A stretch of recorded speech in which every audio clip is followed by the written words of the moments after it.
Okay, people, how are we tonight? This is Friday the 14th of July 2017, and apologies for the last video. It was very dark. It was about 1:30 in the morning. I know that's no reason for it to be dark, but it was reason enough for me to be tired enough not to realise that the lighting wasn't good enough. So unfortunately, where the device is sitting at the moment, when I come up close to it, I get in the way of the light, like so. But I'm early enough in the evening where there's still a little bit of light coming in the window. So hopefully the lighting situation is a bit better this time. This is maybe my second or third video maybe on the device. I think I did a quick inspection of the device, and then I did a little video on my progress on the first day. I haven't really done anything since that first day, when I basically took all the rust off that I could, and took as much of the paint and that off as I could. Most of the paint was gone. There's some of the areas which had a bit more protection, the paint remained. So there's just a bit of a grey enamel there with some red oxide underneath. I've put night remorse on it and scraped most of it off. I'll need to get in about that with a wire wheel and get the last of it scrubbed up before I start undercoating it with fresh red oxide. So this is just a short update. I'm not going to try and keep it under 10 minutes. There was damage done to the spindle. I don't know if you if I made you aware of that in the previous video, but the end here had been mushroomed over quite significantly. So what I decided to do, I could, I wanted to avoid going in about it with a file. Okay, so what I decided to do was redo the centre on it. There was a centre there, but it was kind of obscured due to the casting or the metal being squashed into it from hammering. Yeah, so it wasn't a very good centre. It still isn't. I just put a very small centre drill up it just to give me a small bearing surface for the rotating centre in the lathe, and mounted it in the lathe on the threads. So I put it tight enough to drive it, but not tight enough to damage the threads. So I was kind of sort of just feathering it a little bit, Now by rights I should really have had a travelling steady on it, or a fixed steady, when I was doing the centre, but I chanced it and I got away with it. Okay. I was checking the run out with my finger, and there was the run out was negligible, and it's not really critical for this end. This is just for a handle. Yeah. You can see here that there are, I don't know if you can actually, I'll try and get better light on it, or better focus. It's quite highly polished here now, where the tool cutter, or the lathe cutter was actually, I'll try and get a better focus on that one.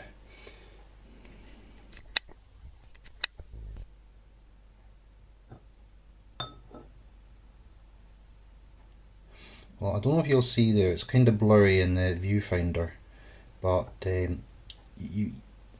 for the majority of that surface there, it's a bright metal, showing where I've actually made a fresh cut.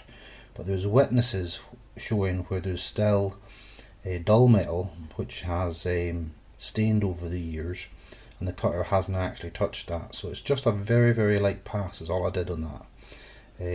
Now on that surface there, on this surface here, it's not so apparent because it's actually taken a fresh cut all the way along. Well, that's a good focus, right? Finally, these Samsung cameras aren't worth a shit. All bright metal,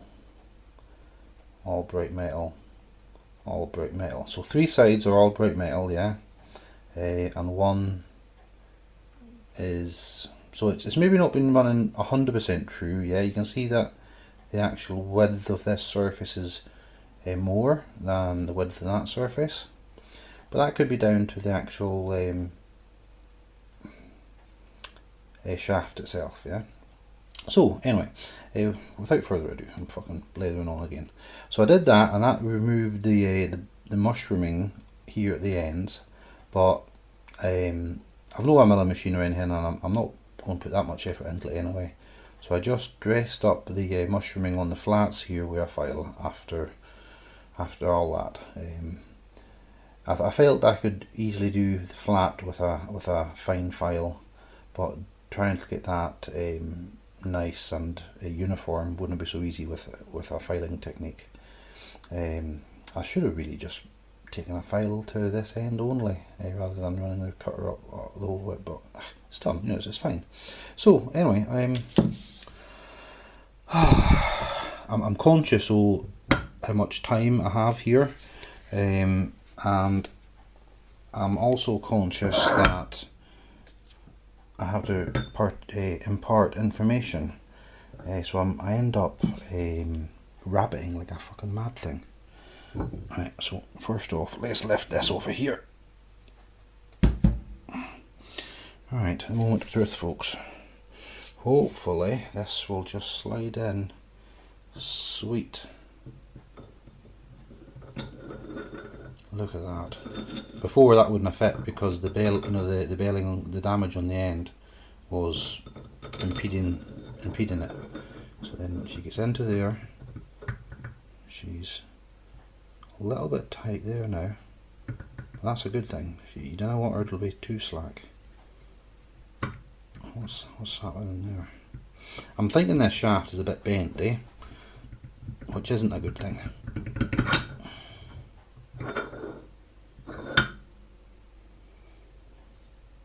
I wonder if there's a burr on that hole.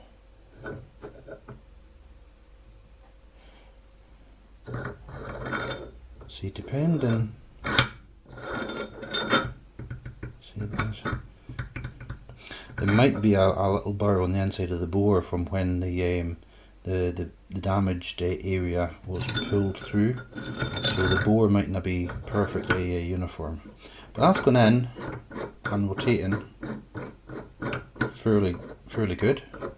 So that's the way it should be fitted, right? For anyone watching. Oh wait. So that's the way that should be. And I need to get a handle on the end here. Right, and then this bit goes back on here.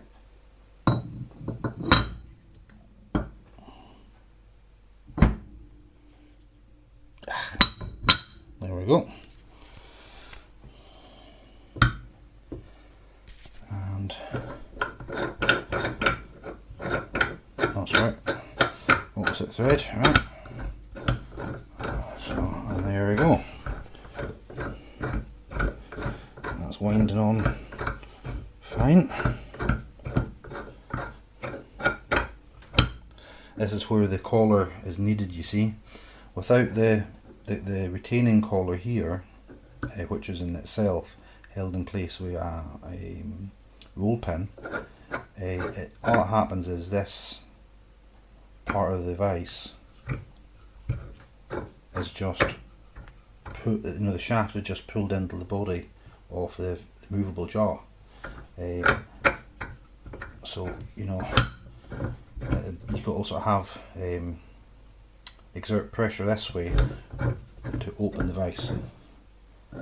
Now I suppose it wouldn't affect it when you're trying to tighten the vise, because it's got this shoulder here to press against. But when you're trying to do this with a handle, the handle's just going to slip off of there, so that's going to be no damage. So I'm going to need to get a collar made up for that. I was looking at it earlier today.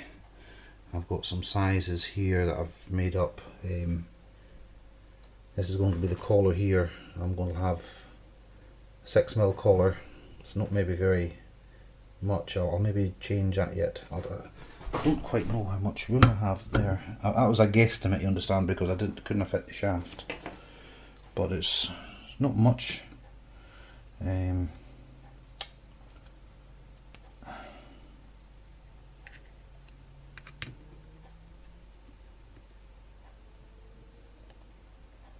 See, I could get away with that.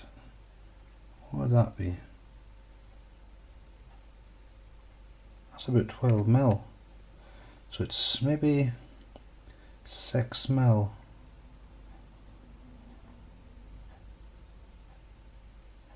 Yeah. 6mm to the centre hole, okay.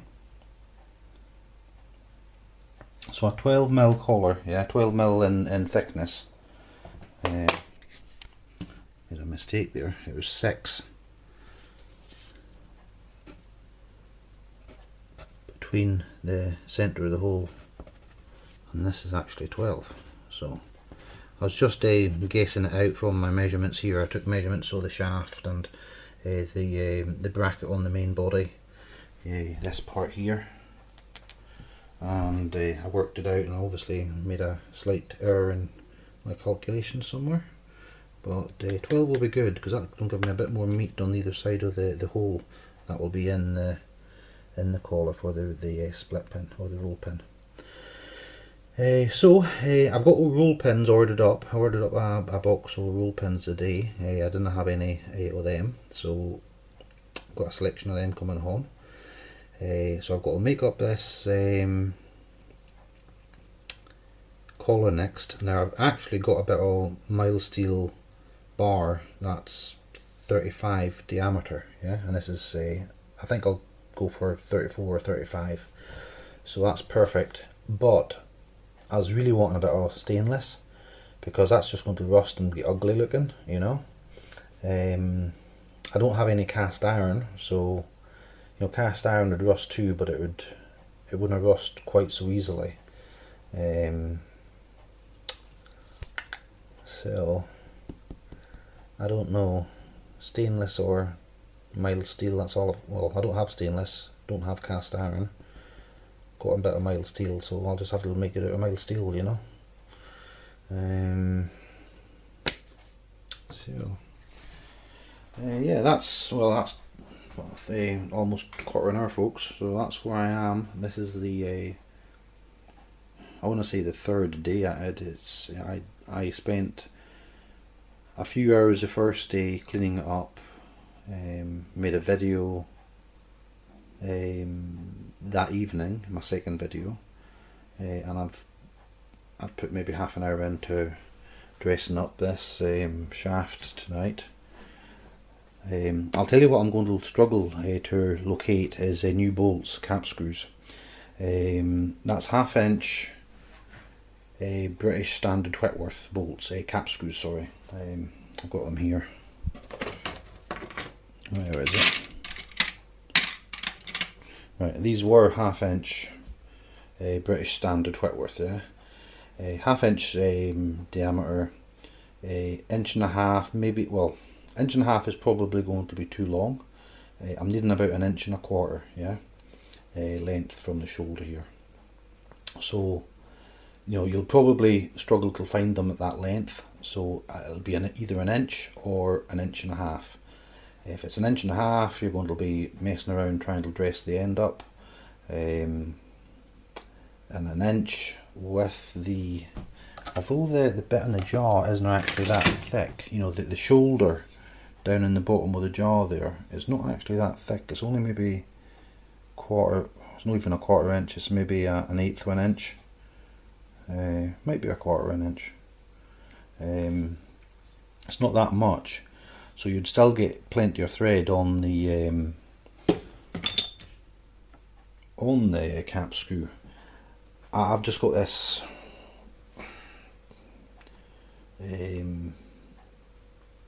OCD thing where I like to have the bolt the whole way home, yeah, not all the way up against the back of the blind hole, but the whole way home and using all of the threads, so you've got a nice secure fit, you know. So I measured the depth of the holes, and I think they're about 1.5 inches, and if I put 1.5 inch bolt in it, that's going to be, well, with the shoulder, I might get away with it. So I'm not but what I'm trying to say is, if it's an inch bolt, then I'm only going to get maybe that much thread on it. Now it's only holding the jaws in place, that would be plenty, but I'll see what I can find. I need to find some British Standard Whitworth bolts, and I can't get them locally, so on eBay is charging fucking 12 quid for 10 little bloody bolties, so I'm not paying that. Like, they can fuck right off. Thieving bastards, like, you know. This is the thing, right? You know, you've got all these little wee cottage industries starting up in the line, and they go to a bolt manufacturer or a bolt importer, right? And they'll buy 100 bolts or 1,000 bolts, and you'll pay, say, you know, 20 or 30 quid. But, you know, who needs 1,000 fucking bolts of the same size? You know, very few people, right? But when you calculate the actual cost per bolt, it's pennies, right? It's fucking pennies. And then they've got the gall to charge you £1.50 for one bolt. There was one shyster trying to charge 99p per roll pin. For one fucking roll pin, they were trying to charge £1. They can fuck right off, yeah? That gets me mad, that, because, you know, that's just... It's bad practice. It's reprehensible, you know, it really is. These sort of fraudsters should be fucking stamped upon. But I suppose that's business these days, isn't it? Fuck the little man. Anyway, rant over, folks. Sorry about that. Yeah, so the device is coming on. I've got to get new cat bolts. I've got to get a collar made up. And I need to source a handle from somewhere. I could make one if I had the welder, but I don't have the fucking welder. And buying a simple handle for that is about 25 quid. It's one of those things that's just,